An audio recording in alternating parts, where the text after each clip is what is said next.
time, space, and matter. Time, space, and matter being embodied in the idea of Shiva, Brahma, and Vishnu.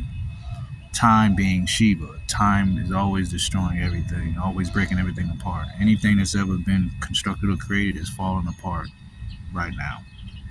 Nothing is permanent except for consciousness or light itself. Now, Brahma would be space. They call him the all-expansive one. Space. Okay.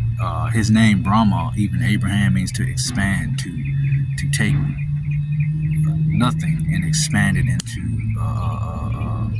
a unmeasurable, unlimited, unfathomable amount of substance.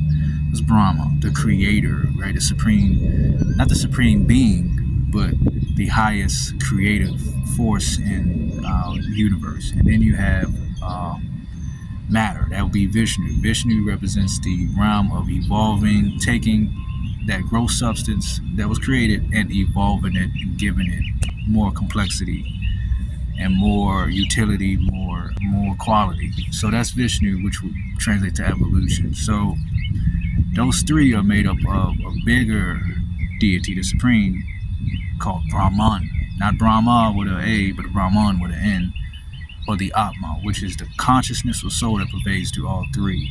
All three subsist on it, but it doesn't necessarily need those three, time, space, and matter. It's immortal. It's before the three were even conceived or thought of or even existed. So those three are different forms of that original supreme being. They're different forms. They take on different roles, but they are that supreme being. Nope, but those three, if we want to do this and parallel this culturally, if you go to the Hebrew culture, they have El, the god El, which would be Brahma, okay, the All-Father. Then you have Yam. Yam is a aquatic or marine, like water type deity, Yam.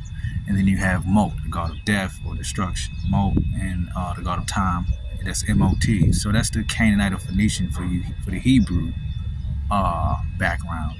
But if you go to the Syrian and the Sumerian extraction, where these Hebrews came from before they constructed the text we call the Bible or the Old Testament, the Tanakh, the Torah. In Sumer, it's Anu. The All-Father is called Anu. He also has an epithet called El there as well. And you have Enki and Enlil. Enlil being the disagreeable deity that is very convinced that this physical material world is not necessary, needs to be brought to a closure. And Enki is very invested on constructing and making this reality better for the sentient beings that are here, etc. So parallel that myth of those three principal deities and I'll pervade them all throughout whatever cosmology, whatever culture. So